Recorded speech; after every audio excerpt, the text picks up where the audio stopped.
The range fell silent as she took the rifle. No one expected much. She was just the target technician, invisible, forgettable. The SEALs watched with smirks as she adjusted the scope. No gestures of anxiety, no hesitation in her movements. When she fired, the sound echoed across the desert. For 3 long seconds, nothing happened. Then the impossible. The target rang true at 3,400 m away. As she handed back the Barrett 50, not a word was spoken, but everything had changed. She was no longer invisible. She was no longer just the rookie. And they all suddenly wondered who she really was. From which city in the world are you watching this video today? If you enjoyed this story and want to see more like it, consider subscribing. Your support helps us continue bringing these untold stories to life. The Nevada sun beat down mercilessly as Verity Kestrel moved among the firing stations, collecting spent casings and adjusting target mechanisms. Her movements were efficient but unremarkable, designed to attract minimal attention. Loose, fitting khakis and a faded service shirt concealed her athletic frame, her auburn hair tucked tightly beneath a standard-issue cap that shadowed her features. At 28, Verity had mastered the art of being invisible. "Target in lane 6 is tilting again," barked Lieutenant Commander Reeves, not bothering to look at her directly. "Fix it before the next rotation." "Yes, sir," she responded, voice deliberately neutral. This remote training facility nestled in Nevada's desert basin housed some of the military's elite Navy SEALs preparing for deployment. Today was Long D Distanciance qualification day, and tension ran high among the shooters. Difficult conditions with high winds, heat mirage, and pressure from commanding officers had turned the atmosphere brittle. Verity moved to lane 6, tools in hand. As she worked, she couldn't help noticing the environmental factors affecting today's shoot. The wind at the firing line moved differently than the flags indicated further downrange. The mirage effect was creating a particular distortion pattern she recognized instantly. These observations came naturally to her, calculations forming unbidden in her mind. 14 minutes left, gentlemen, Reeves called out. "Thorne, you're up next." Chief Petty Officer Thorne strutted to the firing position. Known as the team's best marksman, he carried himself with the cocky assurance of someone who rarely missed. The other SEALs gathered behind him, ready to witness another impressive display. Verity stepped back, clipboard in hand, tasked with recording results. She kept her eyes down, but couldn't help making mental adjustments to Thorne's setup as he prepared for his shot. His first attempt at the 2,000-meter target missed right. Wind kicked up, he muttered, making an adjustment. His second shot missed left. Frustration rippled through the group. Verity noticed Thorne's breathing pattern changing, his composure slipping. She made a small note in her log book. His third shot missed. God dang it. Thorne slammed his hand against the bench. "Having an off day, Chief?" someone joked nervously. Thorne's eyes narrowed as he caught sight of Verity writing in her notebook. "Something to say, target girl?" he called out, voice sharp with humiliation. The range went quiet. Verity froze, pen hovering above paper. "No, sir, just recording the results." "Really?" Thorne stood, stalking toward her. "Because it looks to me like you're critiquing my shooting." "Knock it off, Thorne," Commander Reeves interjected, though without much conviction. Thorne ignored him, stopping directly in front of Verity. She could smell gun oil and sweat. "Since you're taking notes on my technique," he said loud enough for everyone to hear, "why don't you show us how it's done?" A few SEALs chuckled uncomfortably. "That's not necessary, sir," Verity said quietly. "I insist." Thorne held out his Barrett 50 caliber rifle. The 3,400-meter target, one shot. Commander Reeves stepped forward. "Chief, this is inappropriate." "What's inappropriate is having civilians judging operators without knowing what the heck they're looking at." Thorne cut in. His eyes never left Verity. "So, target girl, put up or shut up." The challenge hung in the desert air. Every eye turned to Verity, most expecting her to decline and retreat into humiliation. Instead, after a moment's hesitation, she set down her clipboard and reached for the rifle. Something shifted in her demeanor. Subtle but unmistakable. Her hands took the weapon with practiced ease, checking the chamber and controls in a smooth, professional sequence that made several of the operators exchange glances. Master Chief Adler, the oldest team member, stepped forward slightly, his weathered face creasing with concentration as he watched Verity adjust the scope with quick, precise movements. His eyes narrowed when she did so, without referencing wind charts or range tables. As Verity moved to the firing position, the atmosphere changed. What had begun as mockery transformed into uncomfortable curiosity. She assumed a perfect prone position, her breathing immediately falling into the controlled rhythm familiar to any trained sniper. Thorne crossed his arms, a smirk playing across his face. "Anytime now, rookie." Verity didn't respond. Her focus had narrowed to the task. As she peered through the scope, old muscle memory took over. The years of pretending, of hiding, of being invisible, all of it fell away. In that moment, she was her father's daughter once more. Complete silence fell over the range. Even the desert wind seemed to hold its breath. Verity's finger rested lightly against the trigger as she made her final calculations. At 3,400 m, well beyond the effective range most snipers trained for, every variable became critical. The Earth's rotation, the barrel temperature, the mirage effect created by heat waves. Her mind processed it all instinctively, the way a concert pianist doesn't think about individual notes. She exhaled slowly, controlled, and squeezed the trigger between heartbeats. The Barrett roared, its massive recoil absorbed perfectly by Verity's stance. She didn't flinch. Seconds stretched as the round traveled the immense distance. No one moved, no one spoke. Then, faintly in the distance, the unmistakable ring of a direct hit. "No freaking way," someone whispered. The spotters frantically checked their scopes. "Center mass," one called out, disbelief evident in his voice. "Direct bullseye at 3,400 m." The SEALs erupted in shocked exclamations. Several rushed to verify the hit themselves. Thorne stood frozen, the smirk wiped clean from his face. Verity rose smoothly from her position. Without ceremony, she handed the Barrett back to Thorne, their eyes meeting briefly. She offered no smile, no explanation, no gloating remark. She simply turned and walked away, resuming her duties as if nothing extraordinary had happened. Behind her, the chaos of voices grew. "Did you see that? Impossible shot. Who is she?" Commander Rees watched her with new eyes, reassessing everything he thought he knew about the quiet range technician. Master Chief Adler moved away from the group, pulling out his phone. His fingers trembled slightly as he dialed a number he hadn't used in years. "Sir," he said quietly when the line connected. "I think we found Phantom's daughter." Later that evening, Verity returned to her sparse quarters on base, a simple room with minimal personal effects. Years of living under the radar had taught her to travel light, to leave nothing that could trigger recognition. She sat on her bed, finally allowing her hands to shake. The moment the rifle had settled against her shoulder, muscle memory had taken over. 8 years of training with her father, the man the military had named Phantom for his ability to hit targets no one else could see, had embedded skills she could never truly erase. A soft knock interrupted her thoughts. She opened the door to find Master Chief Adler standing beside a trim man in civilian clothes. The stranger wore an unremarkable suit, but his posture and alert eyes marked him as military. "Miss Kestrel," Adler said, his voice gentler than she'd ever heard it. "May we come in?" Verity hesitated, then stepped aside. "Or should I say?" The Master Chief continued once the door closed. "Lieutenant Kestrel." The calm facade Verity had maintained all day finally cracked. Her shoulders sagged as the weight of recognition settled upon them. "How long have you known?" she asked. "I suspected since I saw you handle that rifle," Adler replied. "But I wasn't certain until I made a call." The civilian stepped forward. "My name is Crawford. Your father was my commanding officer. Phantom saved my life in Kandahar." Verity's eyes widened slightly. The first real emotion she'd shown all day. "Then you know what happened to him?" Crawford and Adler exchanged glances. "Not exactly," Crawford admitted. "But we know he didn't betray his country despite what the official record states." Verity's jaw tightened. "He was set up. Operation Blackout was compromised before it began." "That's what we believe, too," Crawford nodded. "Is that why you've been moving from base to base, looking for information?" "I've been tracking the men who were there that night." Verity confirmed. "The ones who survived. The ones who lied."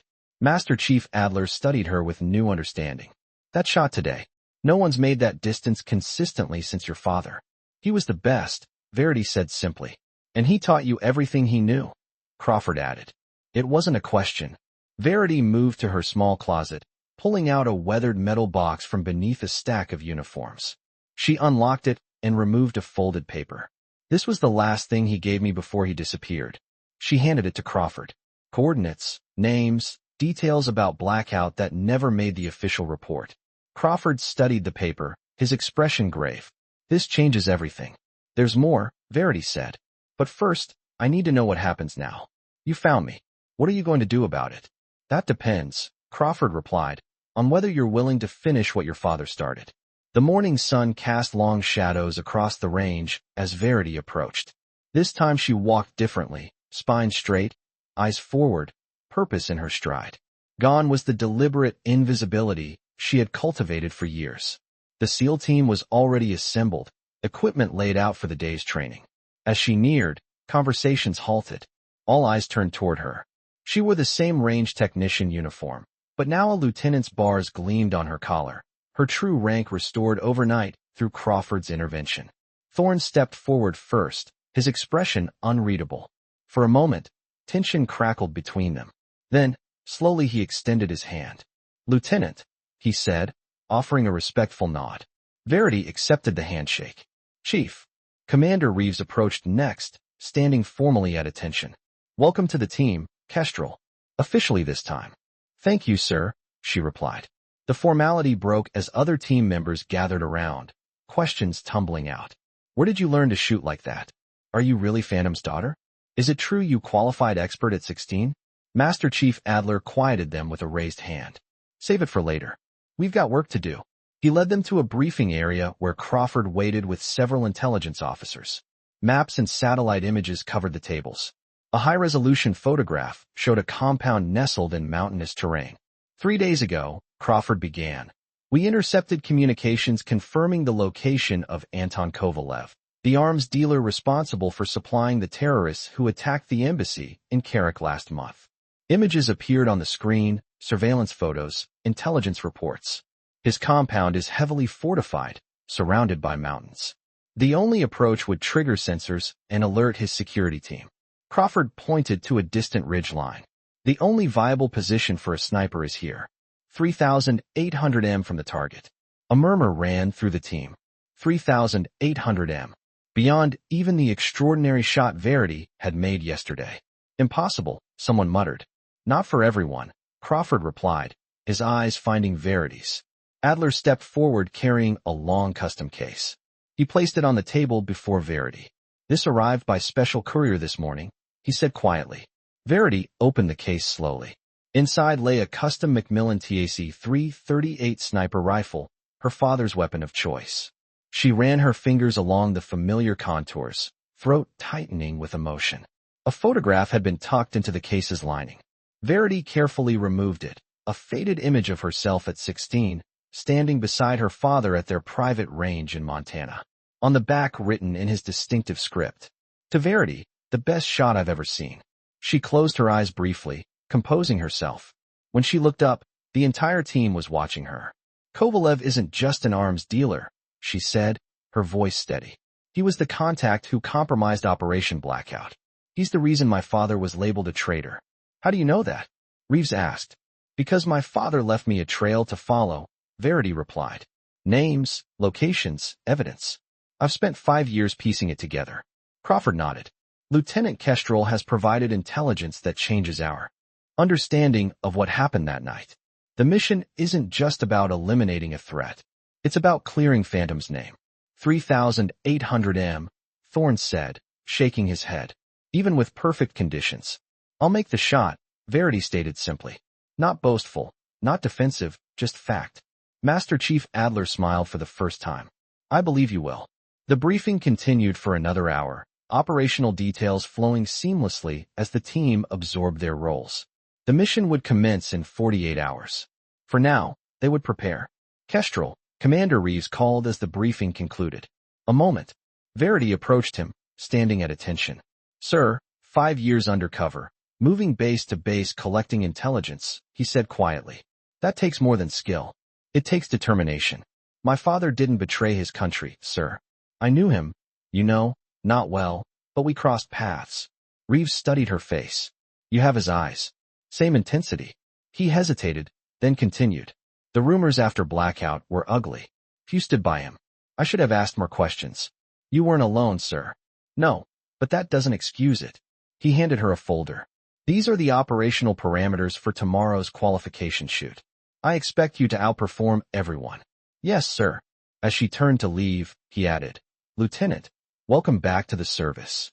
The afternoon sun blazed across the range as Verity settled behind her father's rifle.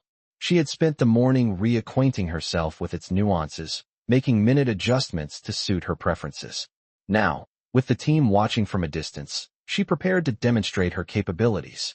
The targets range from 1,000 to 3,000 m, standard qualifications for elite snipers. She worked through them methodically, each shot finding its mark with uncanny precision. The SEALs watched in professional silence, occasionally exchanging glances as she repeatedly hit targets most of them struggled with. Master Chief Adler observed from nearby, arms crossed, expression unreadable. Final target, the range officer called, 3,200 m. Verity adjusted her position slightly. The wind had shifted, blowing steadier now, but with occasional gusts. She waited, patient, reading the conditions. When she fired, there was no hesitation, no doubt in the movement. The bullet found center mass. Qualification complete, the range officer announced. Perfect score. As Verity rose, she noticed Thorne watching her intently. She approached him directly. Something on your mind, Chief? He didn't flinch from her gaze. Just wondering where you've been hiding all this time. In plain sight. It's remarkable how invisible someone becomes when others decide not to see them. Thorne absorbed this, then nodded. Fair point. He hesitated before adding that 3,400-meter shot yesterday. I've never seen anything like it. My father once hit at 3,900. That's not possible. I was there, Verity said simply. Weather conditions, perfect, custom ammunition. He did it twice in succession, and he taught you everything. Almost everything. That evening, Verity found herself alone in the armory, fine-tuning her equipment for the coming mission. The familiar routine of checking each component, each mechanism, brought back memories of nights spent with her father, learning the artistry behind the science of precision shooting. Never rush the preparation, he would say. The target is only as good as the foundation. The door opened behind her. Crawford entered carrying additional supplies. I thought you might need these, he said, setting down a case of specialized ammunition. Custom loads adjusted for the specific conditions we'll face. Thank you. Verity examined one round, noting its craftsmanship. Crawford watched her work for a moment. Your father and I served together for 7 years before blackout. You were his spotter? Yes. How did you know? He mentioned you. Said you had the steadiest hands he'd ever seen in high-stress situations. Crawford smiled faintly. That was generous of him. The smile faded. What happened after blackout was wrong, Verity. The evidence was manipulated. Key testimonies altered or buried. By whom? That's what we couldn't determine. Someone high up wanted the operation to fail and your father to take the blame. And tomorrow we get closer to finding out who. If we can capture Kovalev alive. Yes. Crawford hesitated. There's something else you should know. The intelligence suggesting your father might still be alive. It came from Kovalev's compound. Verity's hand stilled over her rifle. What exactly did it say? A communication intercept mentioned the ghost in the mountains being moved to a new location after questioning. It's thin, but the timing and phrasing match previous code references to Phantom. Why didn't you tell me this earlier? Because I didn't want it to affect your focus on the mission. If there's even a chance he's alive, we need to secure Kovalev. Verity nodded slowly. I understand. Can you maintain objectivity? She met his gaze steadily. I've waited 5 years for answers. I can wait another day. Dawn broke cold and clear over the mountain range bordering Kovalev's compound. The team had inserted during the night, each member moving into position with practice stealth. Verity and Crawford had separated from the main group, making the arduous climb to the sniper position identified during planning. The Rigeline offered a direct line of sight to the compound's main building, though at an extreme distance. As the sun rose, Verity settled behind her rifle, Crawford beside her with a high-powered spotting scope. Wind at 3 miles per hour west to east, Crawford murmured. Temperature rising, minimal mirage effect. Verity made minor adjustments to her scope. Chronograph reading 3,273 feet per second, consistent with expected performance at this altitude. They fell into a rhythm established by years of training, though not with each other. The language of sniper and spotter was universal among professionals. Through the scope, Verity watched the compound stirring to life. Guards changing shifts, personnel moving between buildings. Target building in sight, she reported. No visual on primary yet. Their earpieces crackled. Alpha team in position, came Commander Reeves's voice. Bravo team ready, awaiting the shot. The plan was precise. Verity would eliminate Kovalev's head of security with her first shot. The sound would take several seconds to reach the compound, giving her time for a second shot at the communications array. In the confusion that followed, Alpha and Bravo teams would breach the compound's perimeter with the primary goal of capturing Kovalev alive. Movement at the south entrance, Crawford reported, matching height and build of Target 1. Verity adjusted her focus. Through the scope, she could make out a tall figure in tactical gear giving instructions to a group of guards. Confirm Target 1, she said calmly. Head of security. Range 3782 m. Crawford noted. Wind holding steady. Verity drew a slow breath, settling deeper into position, every variable calculated, every factor accounted for. In her mind, she heard her father's voice guiding her through the process as he had hundreds of times before. Send it when ready, Crawford said quietly. She exhaled halfway, paused, and squeezed the trigger with smooth, even pressure. The rifle's report echoed off the mountains. Through the scope, Verity watched the target continue speaking for nearly 3 seconds before suddenly collapsing. Without waiting for confirmation, she shifted aim to the communications array visible on the compound's roof and fired again. The delicate equipment exploded in a shower of components. Both hits confirmed, Crawford reported, amazement in his voice despite his professional demeanor. Alpha Bravo, you are clear to proceed. The radio came alive with tactical communications as the teams began their assault. From their elevated position, Verity and Crawford watched the methodical breach unfold below. The teams moved with precision, neutralizing resistance without fatal force when possible. We have a situation, came Reeves's voice 15 minutes later. Primary target is barricaded in the lower level with a hostage. Verity tensed. Details on the hostage. Male approximately 60 years old appears to have been held for extended period. Malnourished, but alive.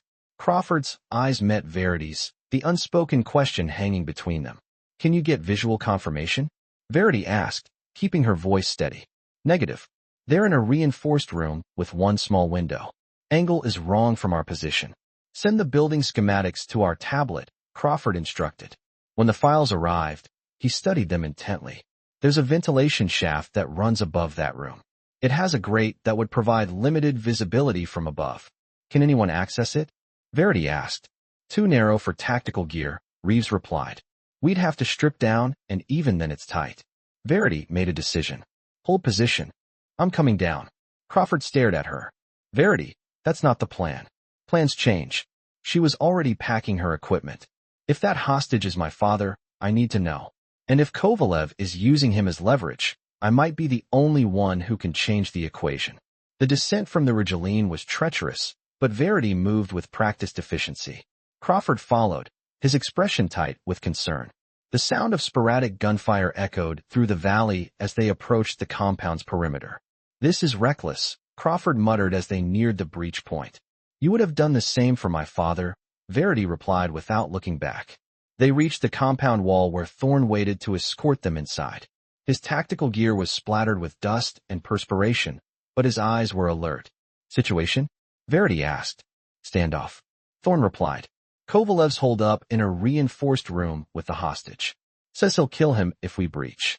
He glanced at Verity. Commander wants to know what you're thinking. I'm thinking I need to see who's in that room. Thorne led them through the compound's main building, past subdued security personnel, and through corridors showing signs of the recent assault. They found Reeves and his team outside a heavy metal door at the end of a basement hallway. Lieutenant, Reeves acknowledged. This wasn't the plan. With respect, sir, if that hostage is who we think it might be, I need visual confirmation. Reeves studied her for a moment, then nodded. The ventilation access is 2 floors up. Adler is already scouting it. Has Kovalev made any demands? Safe passage out, helicopter, the usual.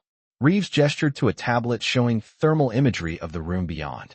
2 heat signatures, one seated, likely restrained, one moving around, presumably Kovalev. Barrett studied the layout. What's our leverage? Limited. He knows we want him alive, which weakens our position. Then we change the equation, Verity said. But first, I need to see that hostage. Master Chief Adler was waiting at the ventilation access point, a narrow shaft that disappeared into the ceiling. He'd already removed the grate. It narrows considerably, he explained. I couldn't get more than my head and shoulders in. Verity was already removing her tactical vest and equipment belt. I'll fit.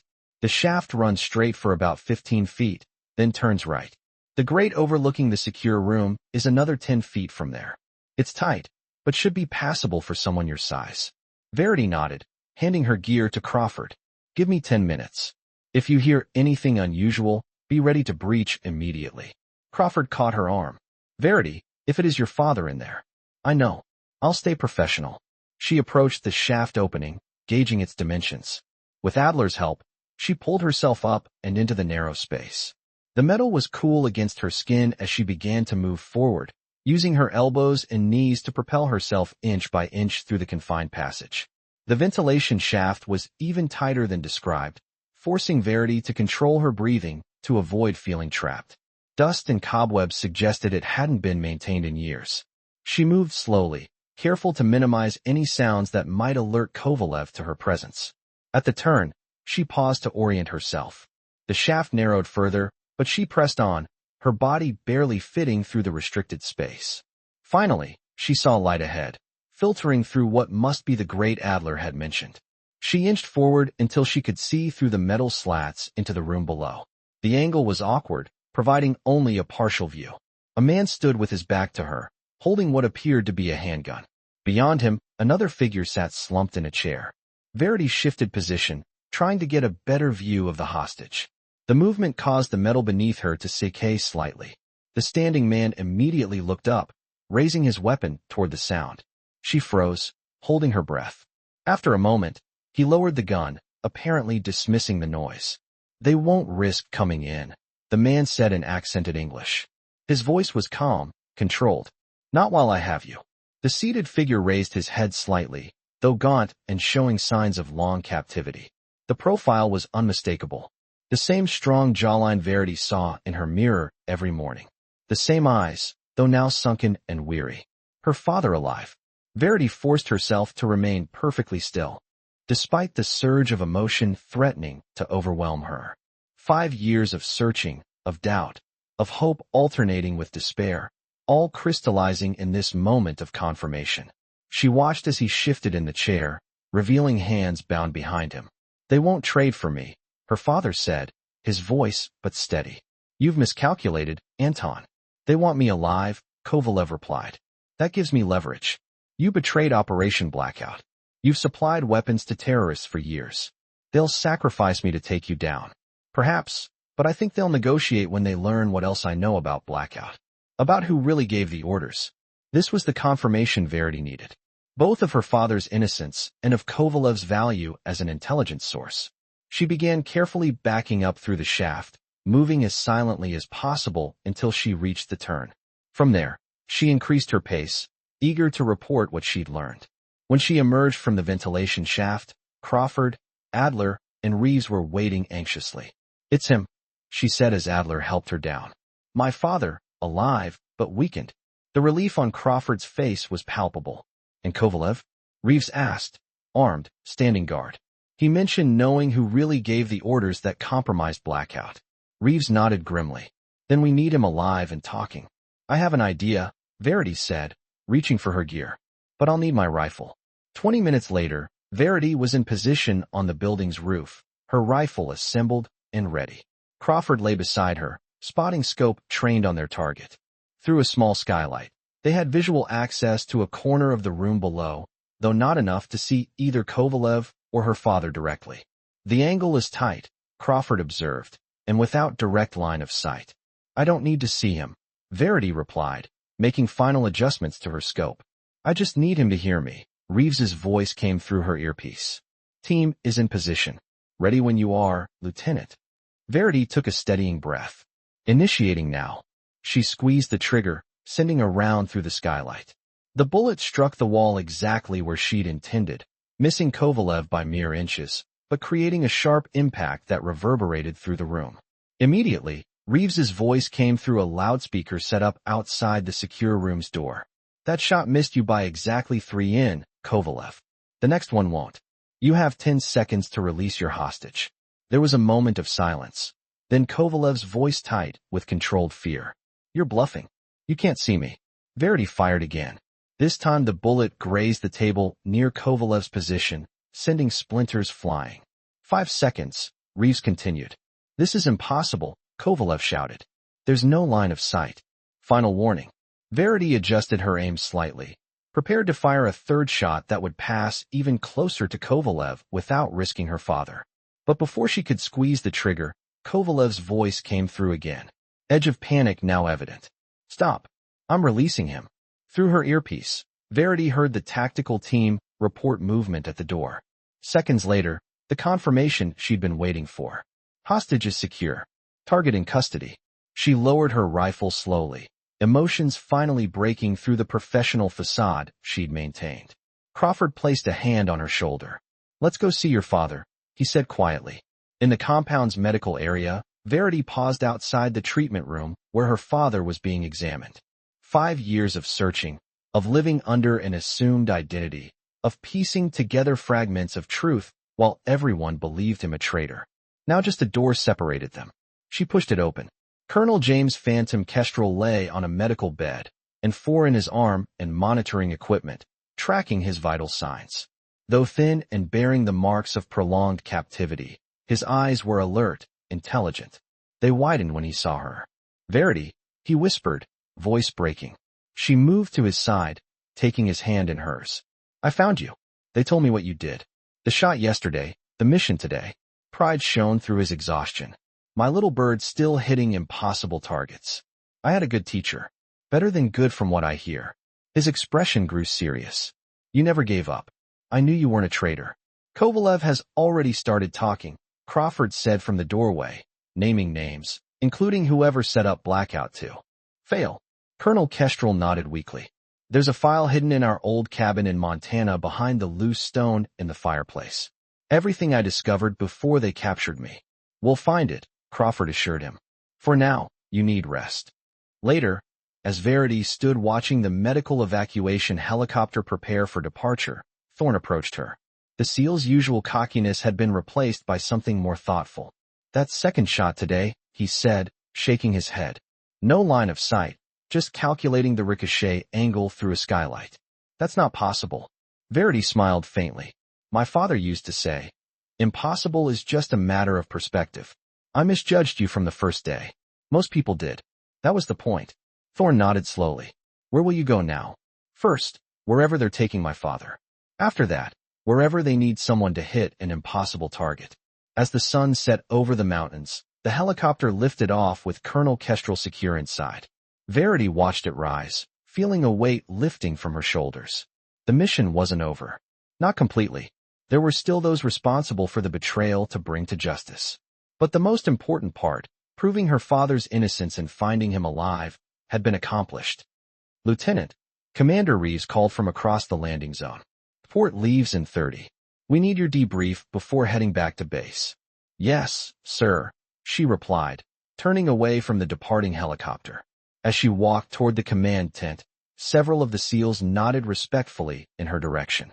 No longer the invisible range technician, no longer just the rookie or target girl. They saw her now, truly saw her for who she was and what she could do. She thought about the shot that had started it all. The 3,400-meter challenge that had changed everything. It wasn't showing off that had compelled her to take that shot. It was instinct, the natural expression of who she truly was. In the command tent, the team was already gathered around maps and intelligence reports. Crawford looked up as she entered. We've got a location on one of the conspirators behind Blackout, he said. Compound in the Hindu Kush, heavily fortified, impossible to approach undetected. Distance? Verity asked. Newest viable shooting position is just over 3,900 m. The team fell silent, all eyes turning to her. Thorne whistled softly. Your father's record, he said. Verity smiled, her first genuine smile in years. Not for long.